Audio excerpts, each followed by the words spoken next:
What's up, guys? Welcome to Mugs Up Monday.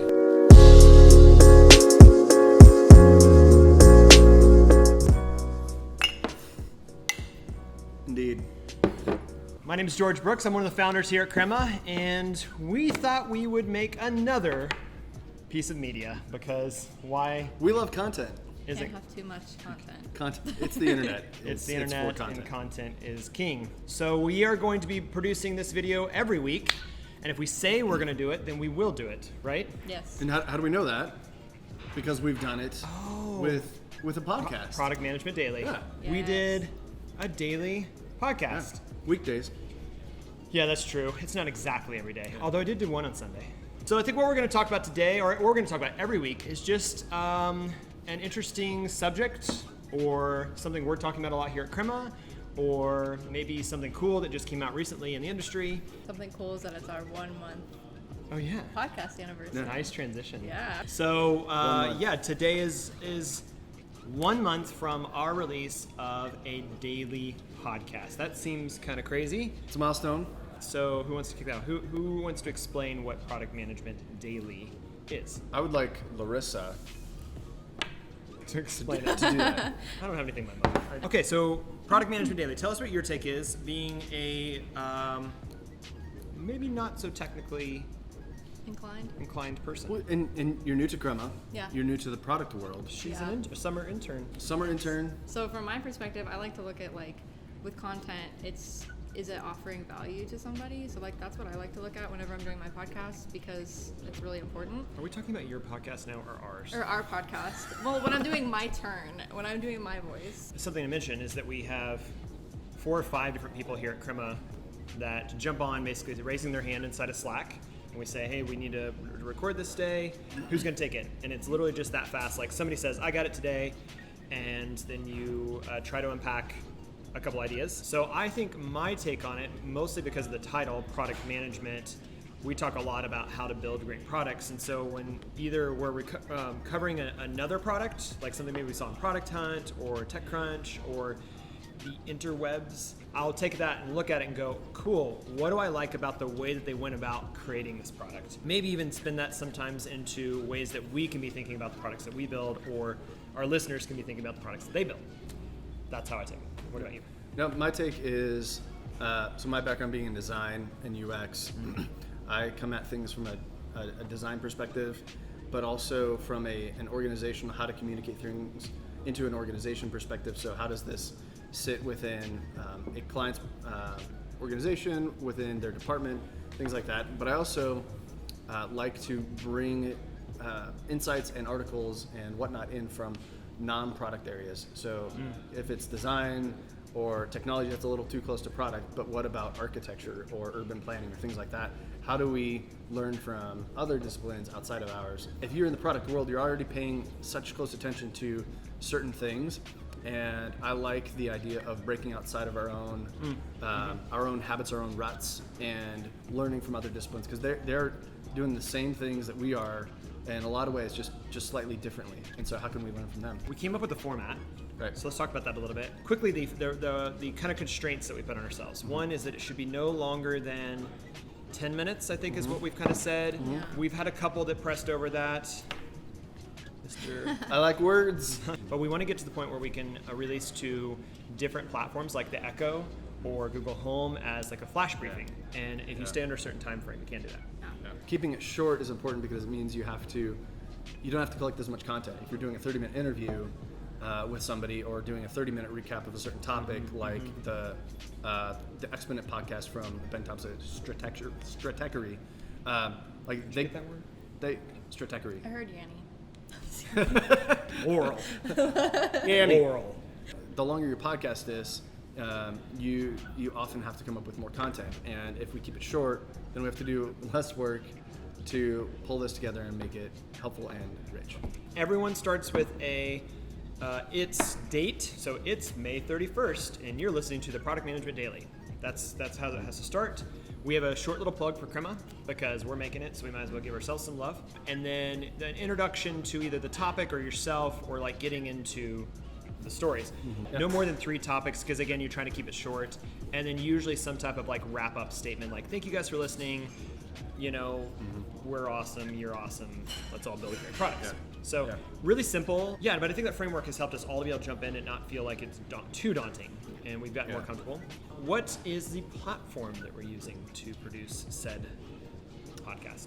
Anchor FM. Anchor. Anchor.fm. Anchor.fm. Anchor.fm. So I've been actually a user on Anchor for, I don't know, a couple years now at least. Yep. And was really impressed with the fact that they built the thing that I wanted to build, which I said that there should be a Twitter for audio. And originally that's what it was. It was like, say something, and you can have these segments that you connect, and then people could respond to them.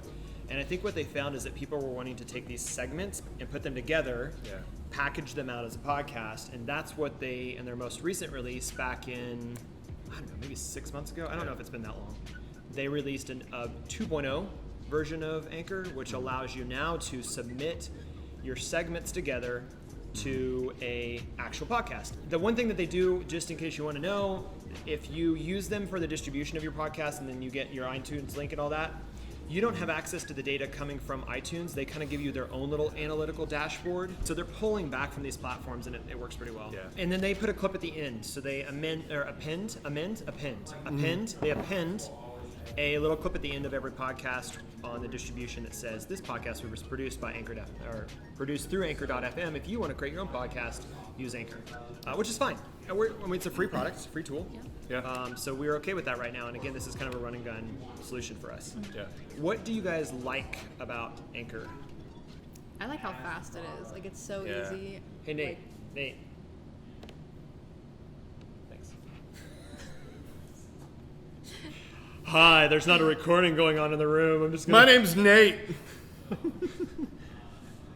Sorry, you were saying you like how fast it is. yeah, I like how fast it is because it's so easy to, like, before I used it on my phone, I think my first time I used it, and I was like, I didn't know that you could do that, first of all. And the audio quality was good for recording it on your phone, and it's so easy to, like, put everything together and send it out. The only real work you have to do is the talking and then researching what you want to talk about. Yeah, I agree. Yeah. I like their like little audio tracks and transitions and stuff. It just made it feel a little bit more professional than maybe we would have taken the time to do on the first The draft. production is really nice. What do you not like about it? I don't like that I have the background music on the phone, but I don't have it on the web. The app on the phone is actually, it's pretty robust. It's helpful. When we were recording on our phones, it was really, the audio levels were way different than the transition tracks. Oh yeah, And there was loud. there was Yeah, no there's way to level that out. There was adjust. no, and so while it's nice to have an all-in-one production setup, it's really hard to. It makes it hard to know the outcome, and I agree. and so that was really frustrating. Alternatives. So the alternatives that if we weren't using Anchor, I think would be that we would actually record using a more professional recorder, maybe better mics, and actually have to edit it down in audio software, do a lot more processing on it, and then release that up. And the pros of that would we would own it. Like we'd own the content, whereas technically Anchor owns the content. If we were to invest in that alternative, it would be the equipment cost, the software cost, but also the personal cost, because The barrier to Larissa entry here- would have been so much higher. Yeah, Larissa here would be the engineer for all that, and then you're taking two people's time instead of just one person's time, and that adds up really quickly. And if you want to try that, do it daily. I mean, Well, yeah, good luck. Okay, so I want to look real quickly at stats. Have we become the most popular podcast in the universe? if you search for Product Management Daily on Anchor, yes. Yes. So we are getting some traction with this term, Product Management Daily, which is good because product management and product teams is something we're really trying to own and trying to say that we're really good at, because that's what we do here at Crema. What's our overall counts? Total plays of all time, drum roll, in a month. I feel like that's going to be a really weird quality of sound. It's just going to be like, It'll be like ASMR. That's what I told That's them. Those good. are the same mics that ASMR people use. who's ASMR? Oh gosh, I insulted somebody. I don't know. What is ASMR? Is it a band? I'm not kidding. What is it?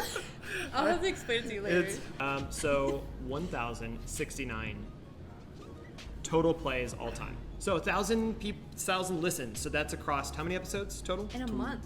21? 21. 21 episodes. That is not bad. You know you're successful when you have a hockey stick graph, which I think we very much, literally, that graph looks like a hockey stick. Yeah. So yeah. So that's an average of 50 point something listens per episode. Oh, 50.9. 50.9. So 51. Are you the 0.9? I think the biggest outcome for me in doing this, and I think that what I want to continue to do and encourage the team to be doing, is that it forces us to pay attention. Just like being relevant, knowing what's happening in the industry. We pay attention to those things anyways, but it's going to be really good for us It's a different lens. Yeah, you have to be focused in a way that you can go, oh, not only have I read the headline of that and maybe the articles on it, but now I can translate it and actually make it consumable because we had to restate it. I would love to push further into more tips and tricks of actually what we do, the product management side of things. I think my favorite one that I produced was a few days ago around design sprints. Yeah. That's something I'm thinking a lot about, something Yeah. we're doing here at Crema now. So one thing that I would like to see come out of this, at least a couple steps down the road, because it's more to maintain, is a some sort of maybe not medium, but some sort of text artifact that recaps this. How do we provide the same value in different channels? Is something we've talked a lot about, not just with Crema, but with our clients as well. I'm pretty sure this video that we said was only going to be 5 minutes will probably closer to 15, maybe 20. Sorry. So I think that's it for Mugs Up Monday. Thank you for Yes. joining us. Raise your mugs and have a good week, guys. Mugs up, friends. Listen. I'm out. Gotta get back. Asmer.